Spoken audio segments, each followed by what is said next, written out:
हम अभी बात करना शुरू करेंगे on the concept of force on a current carrying conductor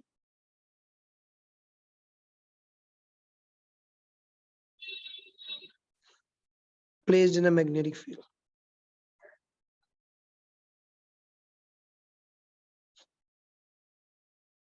ठीक, force on a current carrying conductor placed in a magnetic field, हम इस प्रिंसिपल पे पहले बात करेंगे क्योंकि ये आइडिया हमारे पास यूज हुआ था मोटर्स बनाने के अंदर। देखिए, आप ये बात जानते हैं कि एक सिंपल परमानेंट मैग्नेट अगर हमारे पास हो जिसके नॉर्थ और साउथ पोल्स में अगर यहाँ पे बना देता हूँ, ठीक है, तो इस सिंपल परमानेंट मैग्नेट की अपनी पर्टिकुलर मैग्नेटिक फील्ड्स होती है from north all the way to south, ठीक है, and the magnetic fields look generally like this, equidistant from one another all the way from north to south. लेकिन अगर मैं इस परमानेंट मैग्नेट के बीच में एक कॉइल ऑफ या एक सिंपल वायर प्लेस कर दूं, एक सिंपल स्ट्रेट वायर, 3D के अंदर this would look like this.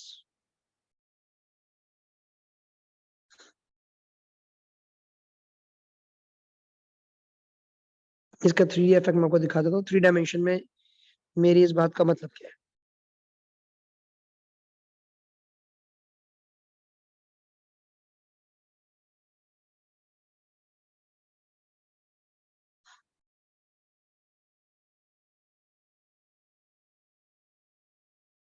ठीक है, और ये रखा हुआ है हमारे पास इसके दरमियान में एक वायर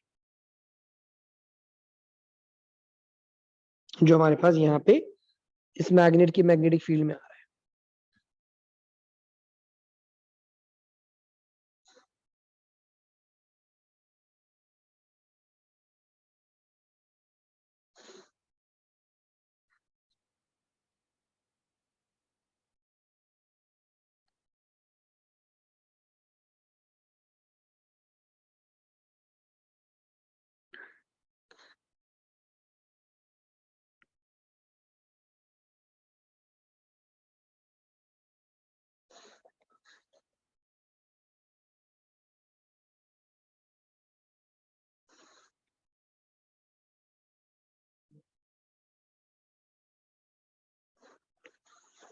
इस तरह का मामला है, ठीक है। तो हमारे पास यहाँ पे वायर में करंट ट्रेवल कर रहा है। Let's the current is travelling into the page, I'm going to mark it with a cross, सही, I marked it with a cross, current is going into the page। अब इसके around बनेगी हमारे पास एक magnetic field. आपको पता है current carrying wires do have a magnetic field around them. I'm going to draw just 2 magnetic field lines to give you guys an idea of what's going to happen over here. So we have a magnetic field around the wire and using the right hand grip rule आप ये figure out कर सकते हो कि इस magnetic field की direction क्या है। तो you point your thumb in the direction of current which is inwards, मतलब going into the page, and you curl your fingers of the right hand, तो आपको अंदाजा होगा कि fingers curl like this, जिस डायरेक्शन में मैं arrows बना रहा हूँ, they curl in the clockwise direction। तो होता क्या है मेरे बच्चे कि the magnetic field of the wire, जैसे ही आप उसे मैग्नेट्स के दरमियान में प्लेस करते हो, it disturbs the magnetic field of a permanent magnet. अच्छा, ये जो मैंने व्यू बनाया है ना आपके पास, ये व्यू ये वाला है। अगर आपको इसमें अंदाजा ना हो रहा हो तो ये व्यू मेरे बच्चे ये वाला व्यू है कि on you are observing things from this side. इसको मैं यहाँ पे शेड कर रहा हूँ ना अभी ग्रे कलर से, is observing things from this side, और ये करंट ऐसे वायर के अंदर जा रहा है। तो मैं अगर इसको यहाँ पे ऐसे ज्वाइन कर दूं so that you guys can have an idea कि मैं किस एंड की बात कर रहा हूँ। मैं इस वाले एंड की बात कर, ठीक है, I'm looking things from the front। तो यहाँ पे करंट जो है that is going into the page। तो मैग्नेट की जो मैग्नेटिक फील्ड लाइंस हैं, ये हमारा नॉर्थ पोल था, ये हमारा साउथ पोल है। तो field lines are going from north to south, लेकिन मैग्नेट की मैग्नेटिक फील्ड आपके वायर की वजह से डिस्टॉर्ट हो जाती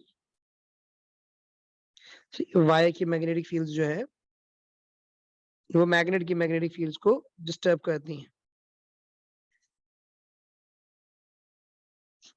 और ये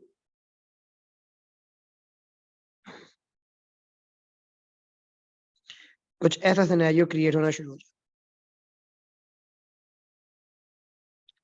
यहाँ पे जब आप दो मैग्नेटिक फील्ड्स को एक दूसरे के अंदर प्लेस कर देते हो तो मेरे बच्चे ऑन दिस साइड आपके पास फील्ड बहुत स्ट्रांग हो जाती है, क्योंकि वायर की फील्ड भी उसी डायरेक्शन में जा रही है जिस डायरेक्शन में मैग्नेट की जा रही थी। ये both are going in the same direction. और नीचे वाली साइड पे वायर की field is opposite to that of the magnet, तो यहाँ पे फील्ड्स एक दूसरे को कैंसिल आउट कर देती है। अब रिजल्ट ये निकलता है कि यहाँ पे फील्ड स्ट्रांग और इधर हुई फील्ड वीक।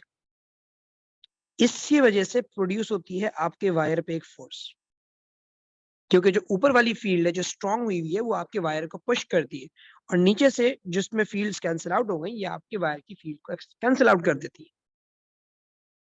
तो हमारे पास यहाँ पे इस वजह से जो वायर है उस पर फोर्स एक्सपीरियंस होती हुई नजर आती है। तो उसको हम ऐसे लिखते हैं कि भाई the interaction of magnetic fields in the interaction of magnetic fields of the wire and the permanent magnet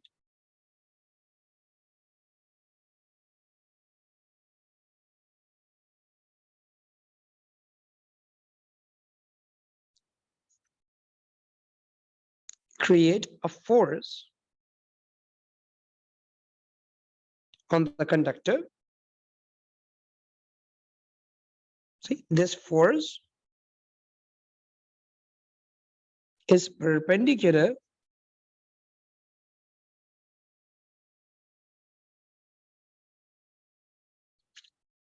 to both the direction of current and field.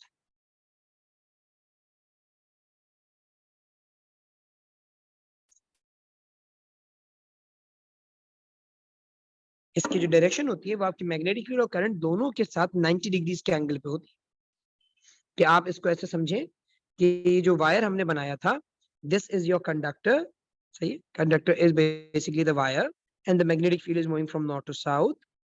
ठीक है, तो आपके पास एक चीज एक्स एक्सिस में है, एक चीज आप कह सकते हैं भाई वाई एक्सिस में है, तो जो फोर्स आएगी that will be in the Z axis, it will be perpendicular to both your wire and the field. So you can draw an arrow over here on the conductor to show कि भाई ठीक है this wire is experiencing a force। अब force की direction को जज करने के लिए हमारे पास एक रूल है, उसके बारे में हम बात करें। वो रूल कहलाता है फ्लेमिंग्स लेफ्ट हैंड रूल। असल में फ्लेमिंग के दो रूल्स हैं, एक है फ्लेमिंग्स लेफ्ट हैंड रूल और एक है फ्लेमिंग्स राइट हैंड रूल। हम दोनों रूल्स को यहाँ पे साइड बाय साइड लिख लेंगे और दोनों में जो डिफरेंस है वो डिस्कस कर लेंगे कि कब कौन सा रूल आपने अप्लाई करना होता है आपके सिलेबस के लिहाज से। फिर जहां हमें राइट हैंड रूल की जरूरत पड़ेगी वहां हम बता देंगे आपको भाई अभी राइट लगना है, और जहां लेफ्ट हैंड रूल की जरूरत पड़ेगी वहां हम लेफ्ट अप्लाई करना सिखाएंगे। अब लेफ्ट हैंड रूल और राइट हैंड रूल में क्या जो प्रोसीजर है वो क्या है, इसको हम आपको जरा समझाते हैं।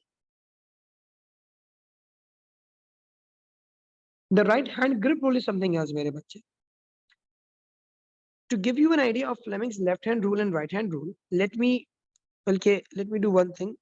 Let me add something to it which is going to be making things easier for you.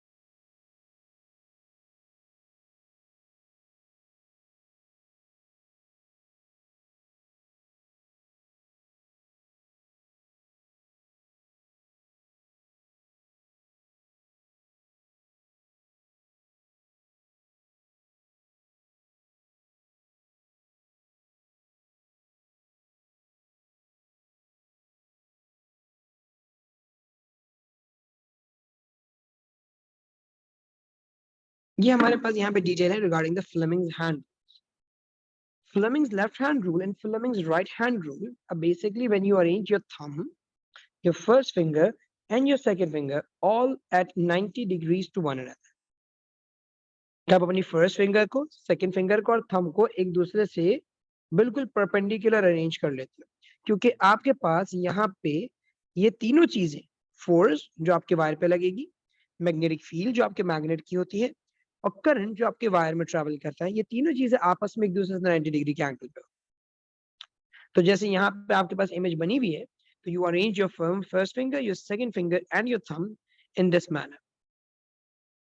अब इस रूल के थ्रू आप क्या चीज फाइंड आउट करते हो?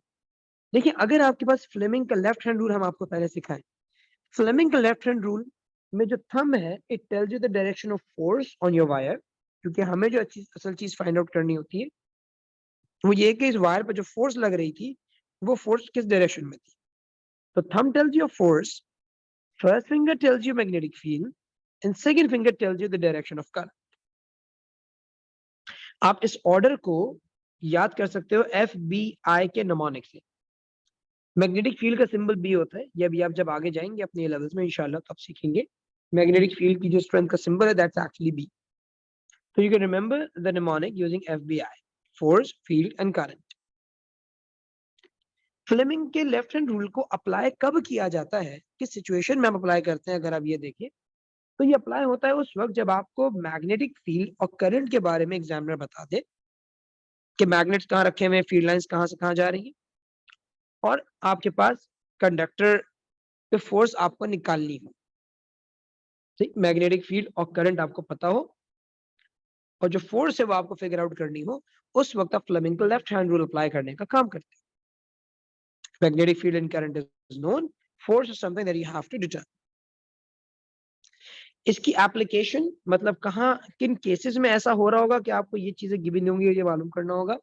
आपके सिलेबस में यहाँ पर DC motor, you have moving charges in magnetic fields, इस तरह की एप्लीकेशंस है सही, जिसमें आपको ये वाला फ्लेमिंग का लेफ्ट हैंड रूल लगाना पड़ता है। डीसी मोटर अभी आगे आएगी तो आप सीखेंगे, लेकिन इस रूल को अप्लाई करने के लिए मैं आपको कुछ एग्जांपल्स बना के दिखाऊंगा, जिससे आपको थोड़ा अंदाजा हो जाएगा कि आप फ्लेमिंग का लेफ्ट हैंड रूल लगाएंगे तो लगाएंगे किस तरीके से। अच्छा, इसी के साथ साथ इसका राइट हैंड रूल भी है। लेफ्ट हैंड रूल और राइट हैंड रूल में कोई बहुत बड़ा फर्क नहीं है, सिर्फ तरीकेकार क्या है इसमें भी, बल्कि राइट हैंड रूल में आपको तभी समझाऊंगा जब हम आपके पास राइट हैंड रूल की एप्लीकेशन पे आएंगे। तो अभी हम इस पर फिलहाल डायरेक्ट बना देते हैं कि भाई ये हम तब समझाएंगे आपको जब राइट हैंड रूल की एप्लीकेशन स्टार्ट, वरना फिर अभी बहुत ज्यादा मिक्स हो जाएगा ना आपके जहन में, it will be difficult for you to comprehend. अब मैं फ्लेमिंग लेफ्ट हैंड रूल की एप्लीकेशन आपको करके दिखाता हूँ ताकि आप उसको अप्लाई करने का तरीका सीखें।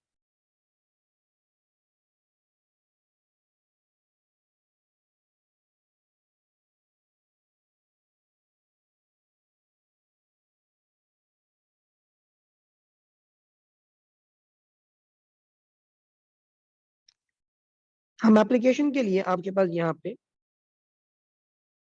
पोल्स और बीच में कंडक्टर बना देते हैं, ठीक।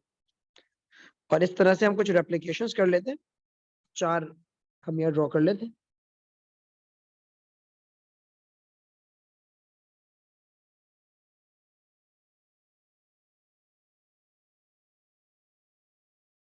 कि भाई we have this north pole, this south pole, और 2 केसेस में हम पोल्स फ्लिप करते हैं, एक में करंट जा रहा है अंदर और एक में आ रहा है लेट से बाहर।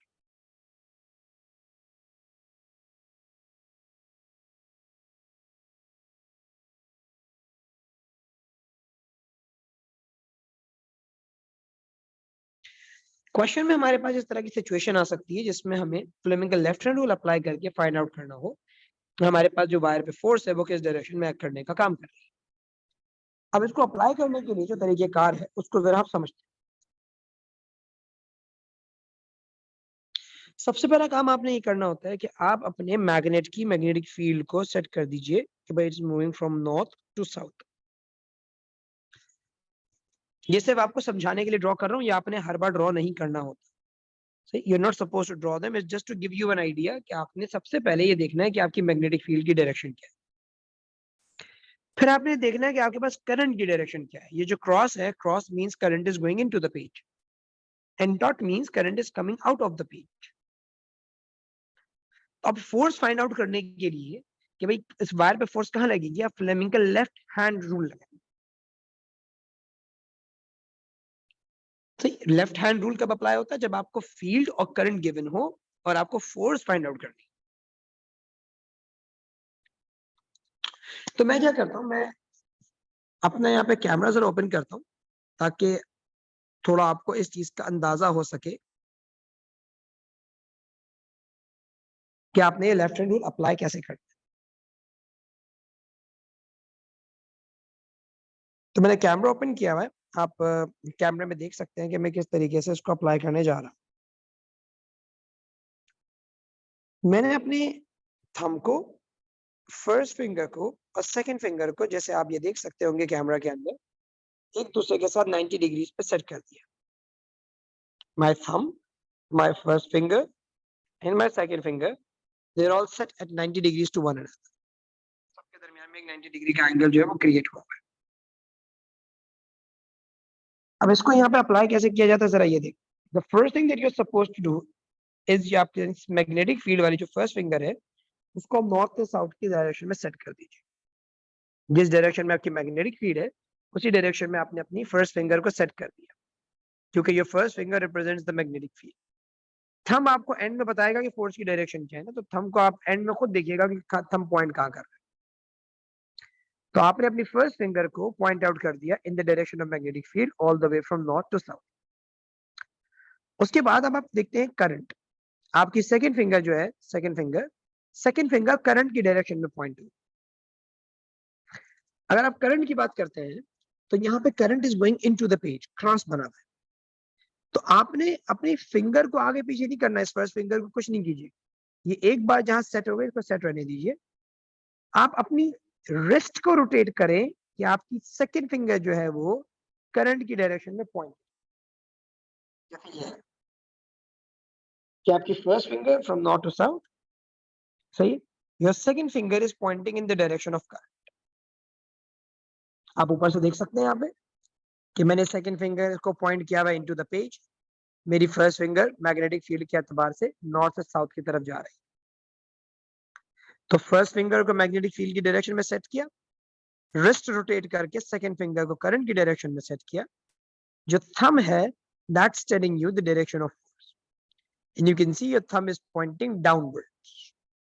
आपका थंब डाउनवर्ड्स पॉइंट कर, तो इस वक्त आपके वायर पर जो फोर्स लग रही होगी that will be in the downward direction. और अगर बराबर वाली डायग्राम को देखा जाए, मैग्नेटिक फील्ड लाइन तो इसमें भी नॉर्थ से साउथ ही जा रही है, सही। मैग्नेटिक फील्ड लाइन तो हमेशा नॉर्थ से साउथ जाती है, इसमें करंट अपवर्ड्स। तो अपनी रिस्ट को रोटेट करेंगे कि आपकी second finger out of the page point कर रही है। फर्स्ट फिंगर वही है नॉर्थ से साउथ, पहले हमारा हाथ ऐसे रखा हुआ था, अब हमने अपनी रिस्ट को रोटेट किया कि हमारी second finger out of the page point कर रही हो, क्योंकि अब हमारे पास current out of the page आ रहा है। तो अब आप देखेंगे जो आपका थंब है, this thumb is pointing upwards, means इस केस में जो आपके वायर पे फोर्स लग रही होगी that will be in the upward direction. तो तरीकेकार क्या होता है, आप सबसे पहले अपनी फर्स्ट फिंगर को सेट कीजिए। Once you have your first finger set, तो उसके बाद,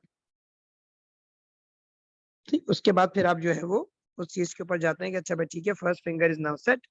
आप अपनी सेकंड फिंगर को सेट करते हैं इन द डायरेक्शन ऑफ करंट, क्योंकि आपका करंट या तो पेपर के अंदर जा रहा होगा या पेपर से बाहर जा रहा होगा।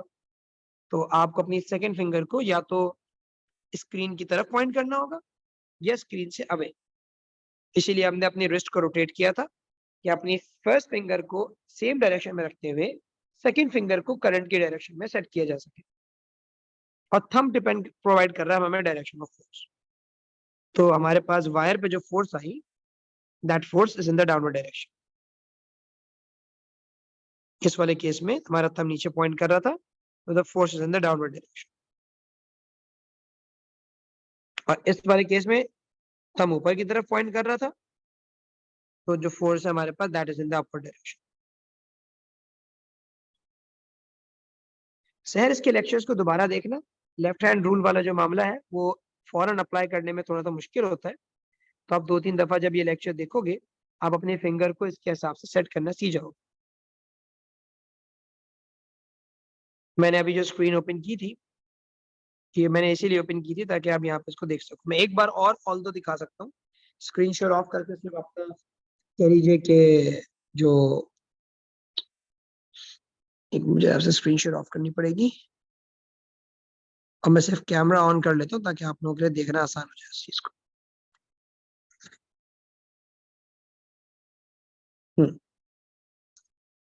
तो हमने किस तरह से अप्लाई किया था, मैं दोबारा एक बार दिखा देता हूँ। मैंने सबसे पहले अपने हाथ को थंब, सही है, मैंने अपने थंब को, फर्स्ट फिंगर को और सेकंड फिंगर को एक दूसरे से 90 डिग्री पे सेट कर लिया, जैसे कि आप फ्लेमिंग के लेफ्ट हैंड रूल के लिए करते हो।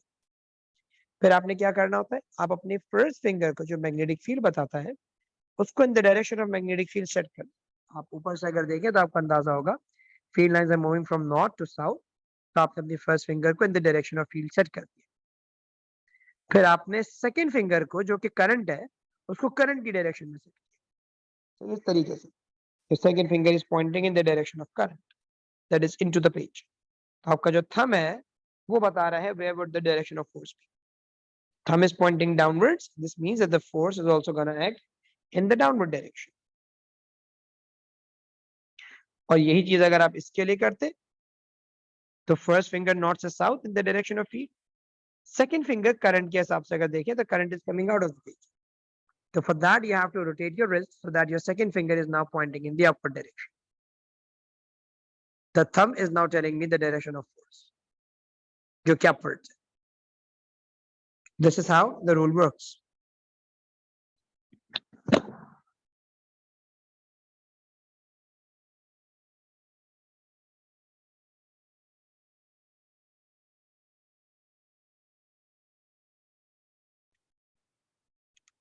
ठीक है बेटा।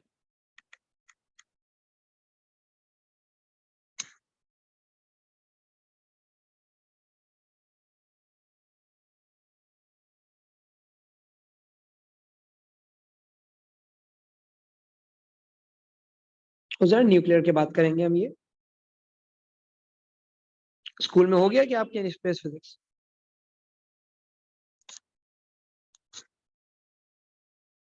सेकंड वाले में मैंने इसलिए रोटेट की थी क्योंकि सेकंड वाले के केस में करंट बाहर आ रहा है, मेरी सेकंड फिंगर करंट की डायरेक्शन में पॉइंट करती है ना, तो जब करंट पेपर से बाहर आ रहा है तो मैंने सेकंड फिंगर को भी पेपर से बाहर पॉइंट कर दी।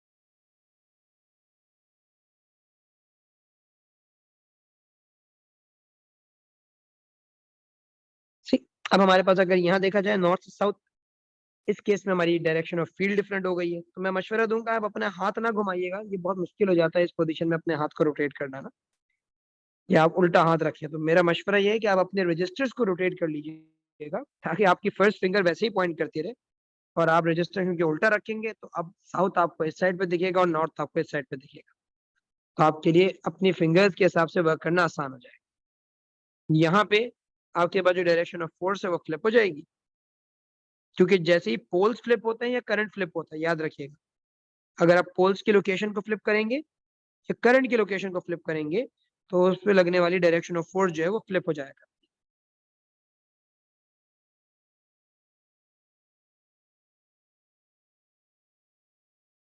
और इसी तरीके से आप दूसरे केस में भी बना सकते हैं इसको।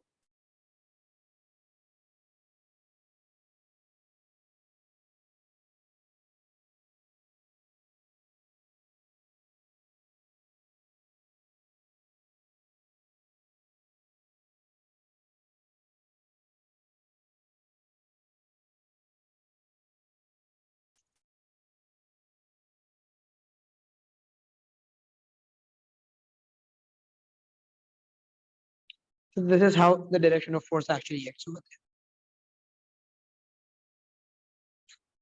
तो आप थोड़ी सी प्रैक्टिस करेंगे तो आपको इस चीज का अंदाजा हो जाएगा कि ये किस तरह से वर्किंग कर रहा होगा। अगर आप इस फोर्स को बढ़ाना चाहते हैं तो आपके पास कुछ रास्ते हैं। If you want to increase the value of force,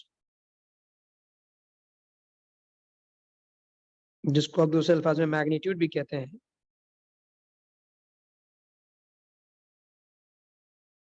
see तो one way of doing it is by use a stronger magnet, मतलब जिसकी फील्ड ज्यादा स्ट्रांग हो.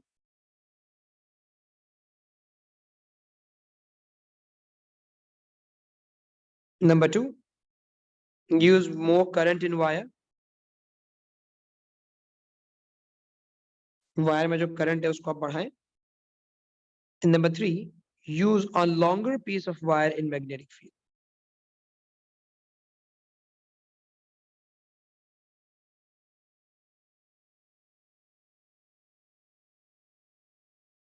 आप मैग्नेटिक फील्ड में जो वायर की लेंथ है उसको इंक्रीज करें, मतलब ज्यादा वायर मैग्नेटिक फील्ड में रखें, क्योंकि जितना वायर फील्ड में होगा उतने पर फोर्स लगेगी.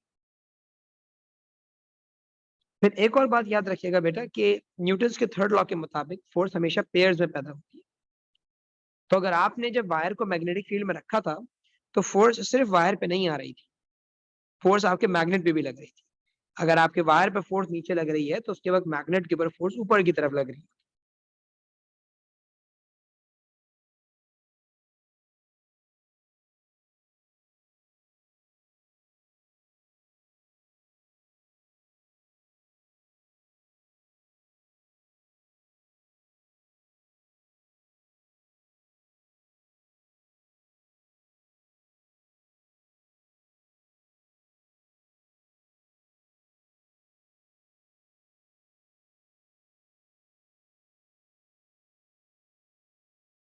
So if wire experiences a force,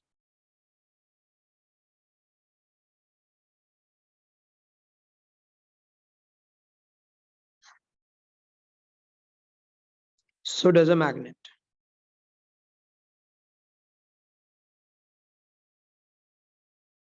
However,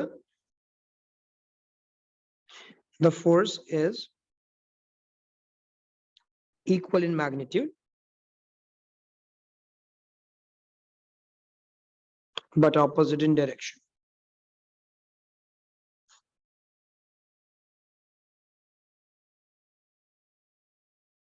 तो इस बात का मतलब ये है कि अगर मेरे वायर पे फोर्स नीचे लग रही है तो at that time my magnet's gonna experience a force as well, and that force will be actually in the upward direction.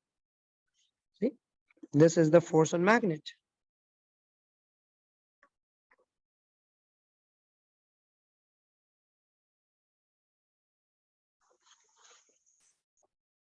तो ये हमेशा होती है.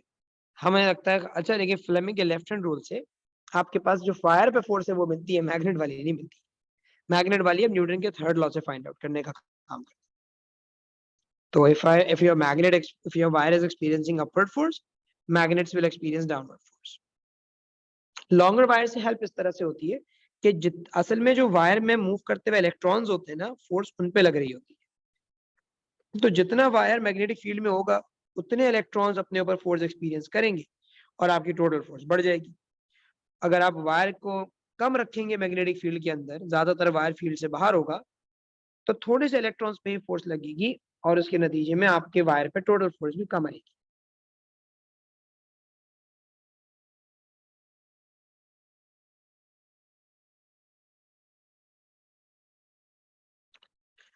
फिर आपके पास ये फोर्स मूविंग चार्जेस पे भी आती है. जैसे आप पे एक इलेक्ट्रॉन एक पूरे कंडक्टर पे देख रहे हैं, तो इस तरह आप ये भी कह सकते हैं कि भाई force on a moving charge in a magnetic field.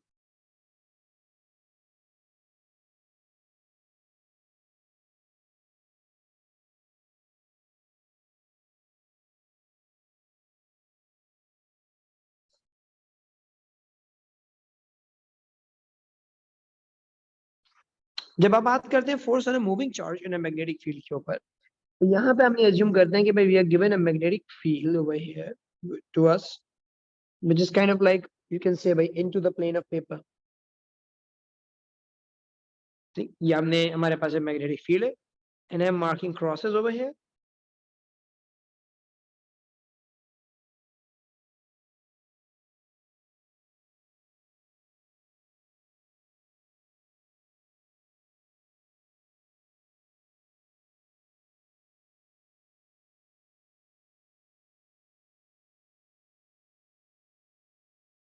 Cross इस बात को शो करने के लिए है कि भाई the magnetic field is going into the page. आप क्रॉस को करंट और मैग्नेटिक फील्ड दोनों के लिए यूज कर सकते हो. क्रॉस असल में या डॉट असल में किसी भी चीज को, किसी भी वेक्टर क्वांटिटी को इनटू या out of the page show करने के लिए यूज है। उसमें करंट भी यूज हो सकता है, उसमें मैग्नेटिक फील्ड भी यूज हो सकती है। तो जैसे magnetic field into the page, magnetic field into the page की मिसाल ऐसे है कि आपने पेपर के ऊपर नॉर्थ पोल रखा हुआ है और पेपर के नीचे साउथ पोल। तो आपके पास जो पेपर है ये, इस पेपर के अंदर जा रही है मैग्नेटिक फील्ड इस तरीके से, और यहाँ नॉर्थ पोल रखा हुआ था मैग्नेट का हमारे पास, और यहाँ पीछे हमारे पास साउथ पोल रखा हुआ। तो फील्ड लाइंस नॉर्थ से साउथ की तरफ जानी है, they're going into the page, इसलिए हमने यहाँ पे क्रॉस मार्क किया। और हम एक चार्ज पार्टिकल को, लाइक फॉर एग्जांपल प्रोटॉन या न्यूट्रॉन और इलेक्ट्रॉन्स को यहाँ पे भेज रहे हैं, एंड वी वांट टू सी कि अगर ये पार्टिकल्स जाते हैं इस मैग्नेटिक फील्ड के अंदर फ्रॉम नॉर्थ टू साउथ, तो ये कहाँ डिफ्लेक्ट होंगे, इनके फोर्स लगेगी या नहीं लगेगी, हम ये बात जज करना चाहते हैं। The magnetic field is going from north to south. You want to see where these particles will deflect away, कौन सा पार्टिकल कहाँ जाने का काम करे और कौन सा पार्टिकल अनडिफ्लेक्टेड सीधा निकल जाए। सही, हम इन चीजों के ऊपर अभी जरा वर्किंग करना शुरू कर रहे हैं। तो इस बात को शो करने के लिए मैं कहता हूँ कि भाई मैंने प्रोटॉन, न्यूट्रॉन और इलेक्ट्रॉन, इन तीनों को इस मैग्नेटिक फील्ड के अंदर वन बाय वन थ्रो किया।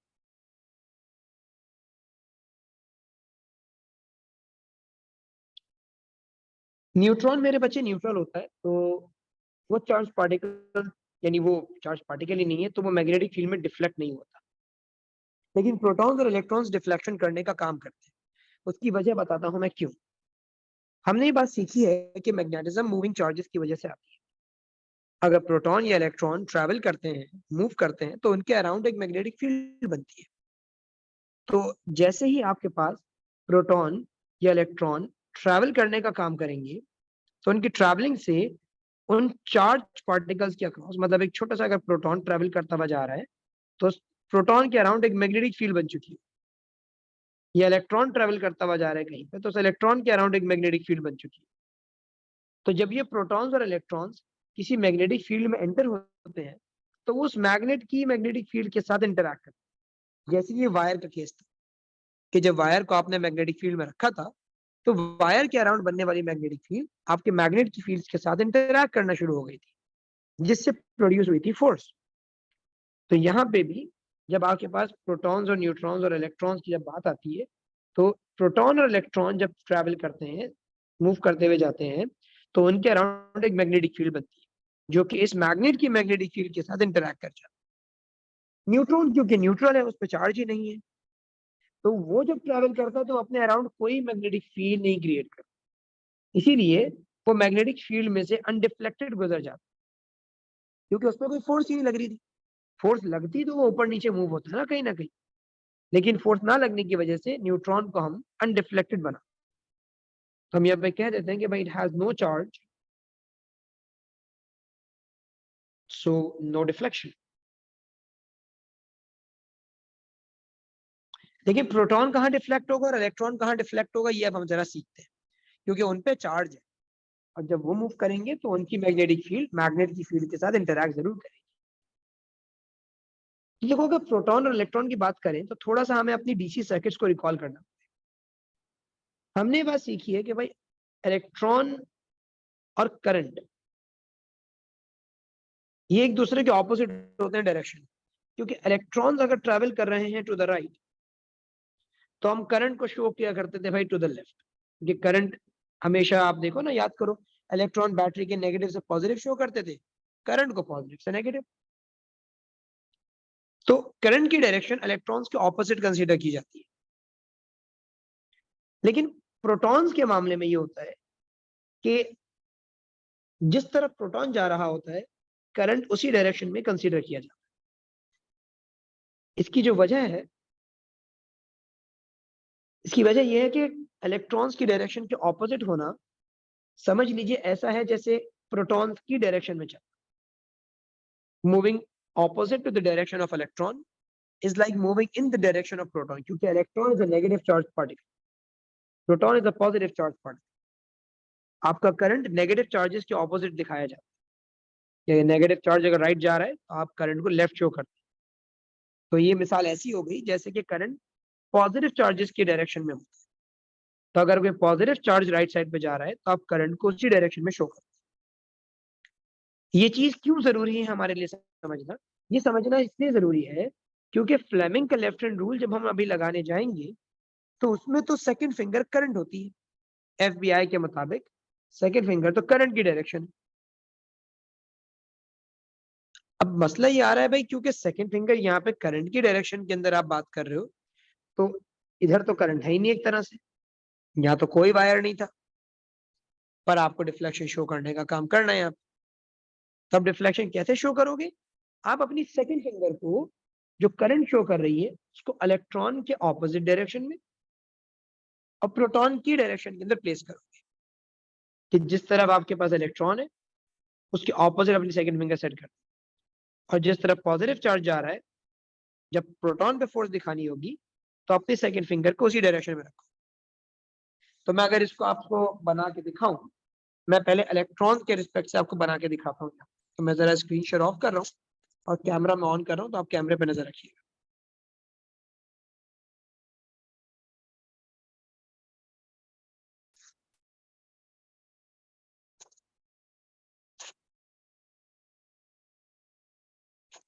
तो अगर आप यहाँ देखें, हमारे पास यहाँ पे सिचुएशन है, we have a magnetic field going into the page and I am gonna use the Fleming's left hand rule to figure out the direction. सही। तो अब मैं सेकंड फिंगर को अंदर नहीं, अब देखिए हमारी फर्स्ट फिंगर मैग्नेटिक फील्ड में, अपनी फर्स्ट फिंगर को पेपर की तरफ पॉइंट करूँ। मैं अपनी फर्स्ट फिंगर को पेपर की तरफ पॉइंट करने का काम करूँ क्योंकि it's going into the page, मैं magnetic field is going into the page. अब इलेक्ट्रॉन जा रहा है भाई राइट साइड की तरफ, मैं इलेक्ट्रॉन पर अगर फोर्स शो करना चाहूँ, electron is going to the right. Now electron is going to the right, तो मैं क्या कर सकता हूँ कि मेरे लिए जो करंट होगा that will be to the left. Electron आगे जा रहा था, मैं अपनी सेकंड फिंगर को आगे की तरफ पॉइंट नहीं करूँ, मैं अपनी सेकंड फिंगर को पीछे की तरफ पॉइंट करूँ। See, I'll be pointing my second finger in the backward direction, opposite to the direction of flow of electrons. See, electrons are going to the right. My second finger is pointing towards the left. It's pointing opposite to the direction of current. First finger magnetic field में into the page. Second finger opposite to the direction of current or direction of electrons. आप thumb देख सकते हो कि भाई the thumb is pointing downwards. जो thumb है आपका, that thumb is pointing downwards. तो आपके इलेक्ट्रॉन पे जो फोर्स लग रही होगी it will be in the downward direction. कैसे किया हमने? फर्स्ट फिंगर को मैग्नेटिक फील्ड में, सेकंड फिंगर को इलेक्ट्रॉन के ऑपोजिट, क्योंकि सेकंड फिंगर करंट होती है और वो इलेक्ट्रॉन्स के ऑपोजिट फ्लो करता है, and thumb Poynting in the downward direction.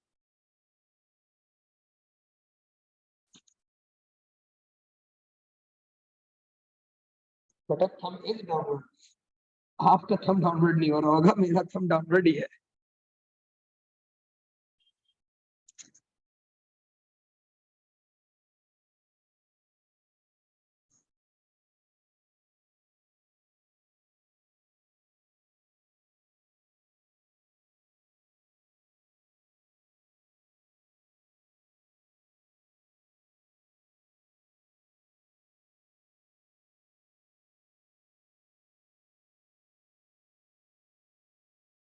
हाँ, डाउनवर्ड मीन्स नीचे की तरफ, not downward means into the page. Downward basically means down the paper.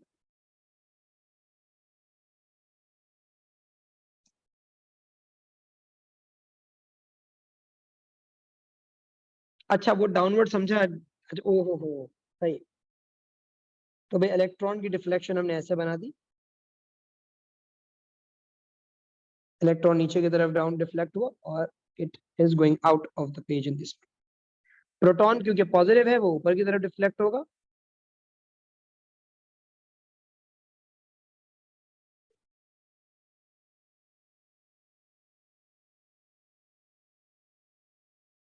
Proton को हम कम डिफ्लेक्ट होता हुआ दिखाते हैं। इसके पीछे एक रीजन है हमारा, प्रोटॉन हैवी पार्टिकल होता है और हैवी होने की वजह से प्रोटॉन्स कम डिफ्लेक्ट करते हैं, इलेक्ट्रॉन्स लाइट होते हैं इसलिए वो ज्यादा डिफ्लेक्ट करते हैं। तो ये चीज आप याद रखिएगा कि भाई electron deflect more because they are light and protons deflect less because they are heavy. मैं यहाँ पे लिख भी देता हूँ,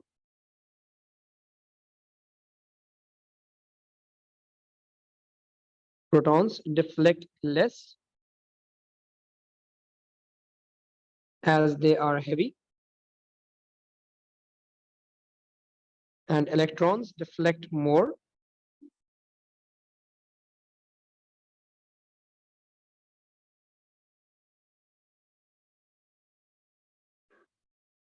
as they are light. ठीक है, और इनकी डिफ्लेक्शन भी एक दूसरे के ऑपोजिट होती है क्योंकि एक नेगेटिव एक पॉजिटिव। बस इसकी डिफ्लेक्शन में एक बात का ध्यान रखना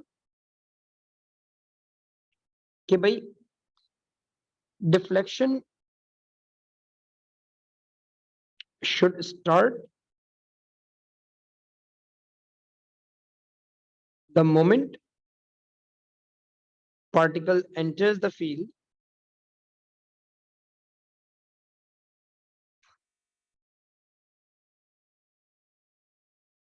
and end as it exits the field. See, ये चीज जरूरी है। अक्सर हमसे क्या गलती होती है मैं बताता हूँ। इससे गलती ये होती है कि हम डिफ्लेक्शन बहुत देर से शुरू करते हैं, तो इतना सारा चार्ज पार्टिकल अनडिफ्लेक्टेड ट्रैवल हुआ, ये गलत है। और फील्ड से निकलने के बावजूद भी चार्ज पार्टिकल को डिफ्लेक्ट करते रहते हैं, ये भी हमारे पास गलत है। ये दो चीजें जो है हमारे पास ये गलत होती है। You are not suppose to start deflection late and neither you are supposed to keep it deflecting even if it exits the field. So you have to make sure these things don't happen.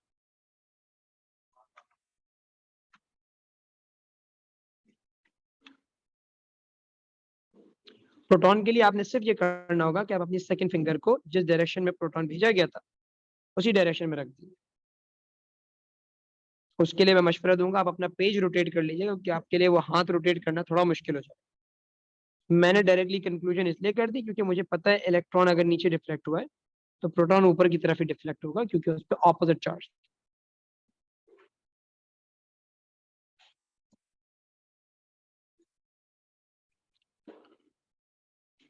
ठीक है भाई, so we're gonna keep it till here. Inshallah in our next class we're gonna take it even further. Till then, take care guys, ख्याल रखना अपना। अल्लाह हाफिज।